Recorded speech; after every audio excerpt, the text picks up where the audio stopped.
வாங்க, எல்லாருக்கும் வணக்கம். நம்ம ஊருக்கு போயிட்டு அந்த கதையை தான் இன்னைக்கு சொல்ல போகிறேன். அன்றைக்கி வந்து திங்கட்கிழமை அன்றைக்கி காலையில் 6 மணி 3 மணிக்கெலாம் எழுந்து குளிச்சுட்டு ரெடி ஆகி ஆட்டோவும் வந்துடுது 5 மணிக்கு. ஆட்டோ ஏறிக்கின்னு 5 மணிக்கெல்லாம் கிளம்பிட்டோம் நாங்கள் கோயம்பேடுக்கு. கோயம்பேட்டில் இறங்குனாக்கா ஒருத்தரும் அவங்க சொந்தக்காரங்க யாருமே இல்லை. நாங்கள் தான் ஃபஸ்ட்டு போய் இறங்குறோம். சரின்னு இறங்கி உட்காந்துருந்தோம். டீ குடித்தோம். அங்கே டீ ஒன்றுன்றவங்க டீ, காப்பி ஒன்றுறவங்க காப்பி. நாங்கள் ஒரு 6-7 பேர் போயிருந்தோம். எல்லாம் என்ன ஒன்றுமோ சாப்பிட்டோம், உட்காந்துருந்தோம். அதுக்கப்புறம் ஒருத்தரா எல்லோரும் வந்து சேர்ந்துட்டாங்க. பஸ்ஸும் வந்து நின்றுந்துது. இவங்க பஸ்ஸு புக் பண்ணியிருக்கிறாங்க. அந்த பஸ்ஸும் வந்து நின்றுந்துது. எல்லோரும் அந்த பஸ்ஸில் வந்ததுமே எல்லோரும் பஸ்ஸில் ஏறிட்டாங்க. நாங்களும் ஏறிக்கணும். பஸ்ஸில் எங்களுக்கு அவங்க இட்லிலாம் பார்சல் பண்ணி ஹோட்டலில் வாங்கிட்டு வந்துருக்குறாங்க. அந்த பஸ்ஸில் கொஞ்சம் தொழில் போன பிறகு எங்களுக்கு ஆளுக்கு ஒரு பேக்கெட் கொடுத்துட்டாங்க. இட்லி, சாம்பார், சட்னி கொடுத்தாங்க. சரின்ட்டு வாங்கி சாப்பிட்டுங்க பஸ்ஸுலேயே கோயிலுக்கு போனோம். அதுக்கப்புறம் ஸ்நாக்ஸும் கொண்டுன்னு வந்தாங்க. முறுக்கு, சிப்ஸு அவங்களுக்கு ஒரு மூட்டை கட்டி கொடுத்துட்டாங்க. குட்டி குழந்தைங்களுக்கெல்லாம் ஒரு மூட்டை சிப்ஸு மூட்டை கொடுத்துட்டாங்க எங்களுக்கு. அப்புறம் கோலாவும் வர வச்சு வாங்கி வச்சுருந்துருக்குறாங்க. கோலா பாட்டிலும் எங்களுக்கு ஆளுக்கு ஒரு குட்டி கொடுத்தாங்க. லெமன் ஜூஸ் எடுத்துன்னு வந்துக்கிறாங்க, மோர் எடுத்துன்னு வந்தாங்க. வயிறு ஃபுல்லாக குச்சி அதெல்லாம் வழியில் குச்சி பஸ்ஸு போகிற வரைக்கும் எங்களுக்கு ஜூஸுங்களா கொடுத்து எங்களுக்கு வயிறு ரொம்ப போச்சு. சாத்துக்குடி ஜூஸு. அப்புறம் எந்த ஜூஸு? சாத்துக்குடி ஜூஸ். சாத்துக்குடி ஜூஸு அது இதுன்னு வயிறு நிறைய ஒரு குறவு இல்லை. நாங்கள் போனதுக்கு நல்லா வயிற்றுக்கு கொடுத்தாங்க. இங்கேனா எத்தனை மணிக்கு ஏறணும்? காலையில் 7 மணிக்கு ஏறணும் பஸ்ஸு. அந்த திருக்கடை ஊரில் போய் சேர்றதுக்கு 2:30 மணி ஆயிடுச்சு மத்தியானம். இங்கே காலையில் 7 மணிக்கு ஏறணும், அங்கே 2:30 மணி ஆயிடுச்சு போய் சேர்றதுக்கு. சரி, இன்னும் பஸ்ஸு விட்டு இறங்குனதுமே ரூம்லாம் புக் பண்ணியிருந்தாங்க. ரூமில் போய் தங்கணும். இவங்க தயிர் சாப்பாடு எல்லாம் புளியோதரை சாப்பாடு இதெல்லாம் கொண்டுன்னு வந்தாங்க. சப்பாத்தி, தக்காளி சட்னி, ஊறுகாய், தக்காளி சட்னி, யாருக்கு என்ன வேணாலும் சாப்பிடலாம். அதுமாரி கொண்டுன்னு வந்தாங்க.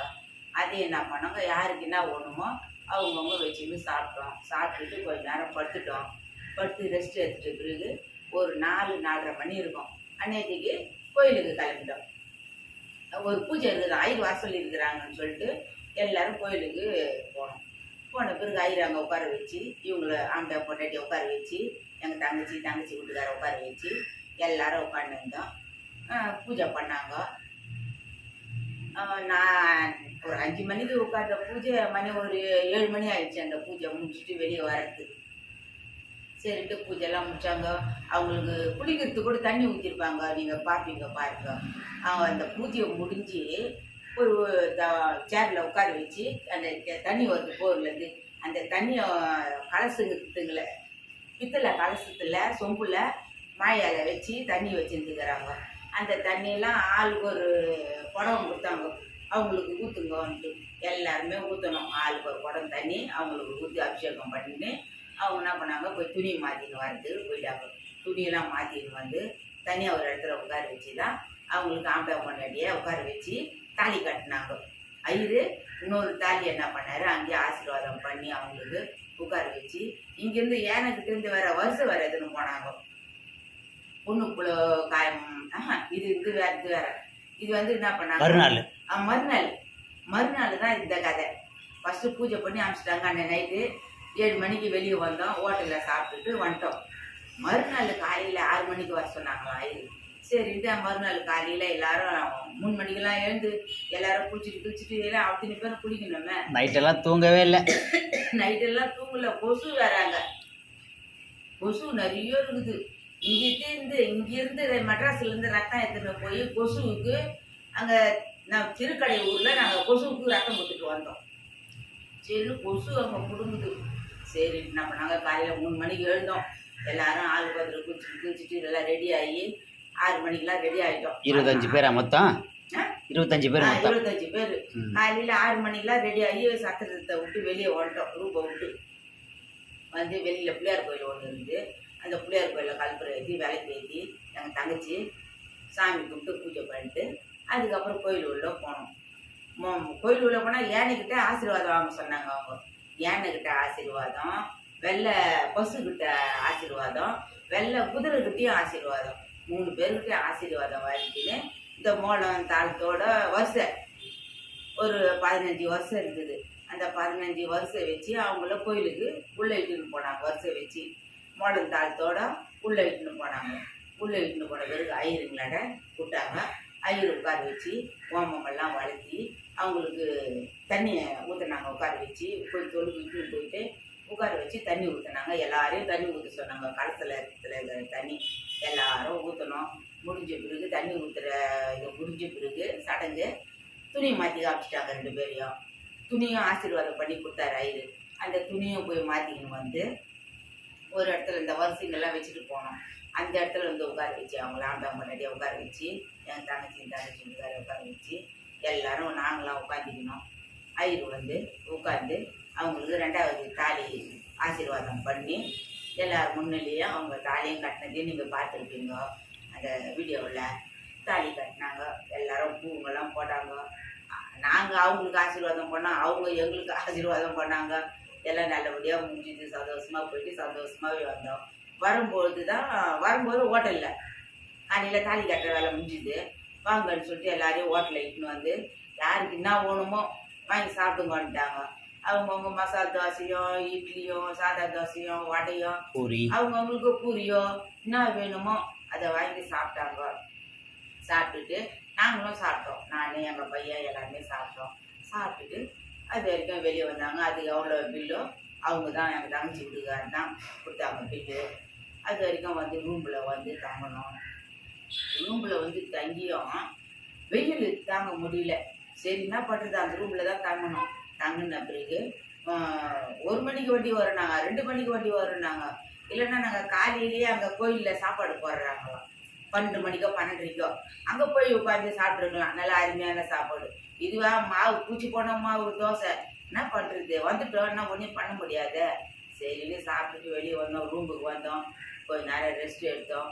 அதோட வண்டி 1 மணிக்கு வருது, 2 மணிக்கு வருதுன்னாங்க. அப்புறம் பார்த்தாக்கா 3 மணிக்கு வண்டி வருது, நம்ம 2:30 மணிக்கு இங்கேருந்து போகலான்னாங்க. சரின்ட்டு 2:30 மணிக்கெல்லாம் ரூம்பை காலி பண்ணிக்கின்னு நாங்கள் பஸ் ஸ்டாண்டுக்கு வந்துட்டோம்.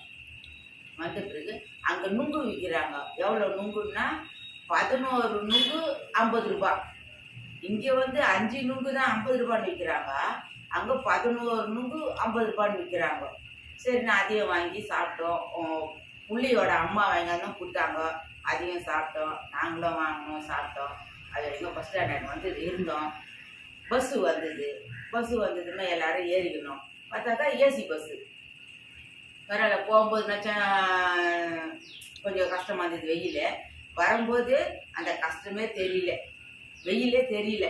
ஏன்னா சாயங்காலமாகவும் ஆகிப்போச்சு, ஏசி பஸ்ஸாகவும் ஆயிடுச்சு. நாங்கள் அங்கே எத்தனை மணிக்கு ஏறினா 3 ஆக போகுது.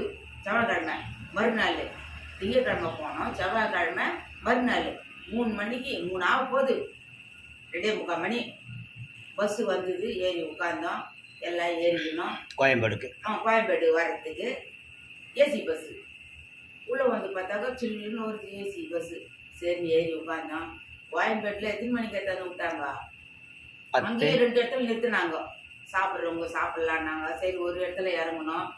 சாம்பார், ரசம், கூட்டு, பொரியல், அப்பளம் ஒன்று சாப்பாடு போட்டாங்க. நாங்கள் அங்கே ஒரு 10 பேருக்கு சாப்பிட்டோம். அதுக்கப்புறம் திருப்பி வண்டிக்காரங்க ஆரணி அடிக்கிறாங்க சாப்பிட முடியாத அளவுக்கு. சரின்ட்டு கொஞ்சம் பேர் பஸ்ஸில் தங்கிட்டாங்க. வேறு எங்கன்னா சாப்பிட்லான்னு. அப்புறம் வேறு இன்னொரு இடத்துலையும் இறக்குனாங்க. ஜனங்கள்லாம் இறங்குனாங்க. டீ சாயங்காலமாக ஒரு 6 மணி இருக்கும், அங்கே இறக்குனாங்க. எல்லோரும் டீ, காஃபி, பிஸ்கெட்டு, ப்ரெட்டு, பன்னு என்ன வேணுமோ அவங்க அங்கே வாங்கி சாப்பிட்டாங்க. அதுக்கும் எங்கள் தங்கச்சி வீட்டுக்காரர் தான், அவங்க தான் துட்டு கொடுத்தாங்க. சாப்பிட்டோம். சாப்பிட்டுட்டு எல்லாம் பஸ்ஸில் வந்து ஏறிக்கின்னு திருப்பி நேற்று 2 இடத்துல பஸ்ஸில் நிறுத்தினாங்க. அங்கேருந்து அங்கே என்ன ஊருப்பா, திருக்கடை ஊரில் ஏறின பஸ்ஸு 2 இடத்துல நின்னாங்க பஸ்ஸு. அதோட டீ காஃபி சாப்பிட்றவங்க, ஒன்றுக்கு போகிறவங்க, பாத்ரூம் போகிறவங்களாம் போயிட்டு வாங்கன்னு அங்கே நின்று ஏறணும். அவ்வளோதான். அதோடு இங்கே எத்தனை மணிக்கு வந்தோம், 11:30 மணிக்கு வந்து இறங்கணும். எங்கே கோயம்பேட்டில் நைட்டு செவ்வாய்க்கிழமை அன்னைக்கு 11:30 மணிக்கு வந்து கோயம்பேட்டில் இறங்கணும். கோயம்பேட்டில் இறங்கிட்டு அங்கேயே எங்களுக்கு கொஞ்சம் தொழில் நடந்து வந்தால் திருவிக நகர் பஸ்ஸு வந்தது. அந்த பஸ்ஸில் ஏறி உட்கார்ந்தோம். அது வரைக்கும் வீட்டாண்ட திருவிக நகர் பஸ் ஸ்டாண்டில் வந்து இறங்கி அங்கேருந்து ஒரு ஆட்டோ பிடிச்சி வீட்டுக்கு வந்துட்டோம். அவ்வளோதான். முடிஞ்சிடுச்சு. எல்லாருக்கும் வணக்கம். கோயில் தரிசனம் ரொம்ப நல்லா பார்த்தோம். அவங்களுடைய கல்யாணமும் நல்லபடியாக பார்த்தோம். திருக்கடையூர் திருக்கடையூரில் அவங்களுக்கு கல்யாணம் 2வது பண்ணாங்க. ரொம்ப சந்தோஷமாக பார்த்தோம். சந்தோஷமாக வீட்டுக்கு வந்தோம். பாய். இப்போ வாங்க சாப்பிடலாம் எல்லாரும். கதைகள் முடிஞ்சது. கதை முடிஞ்சுது. வாங்க.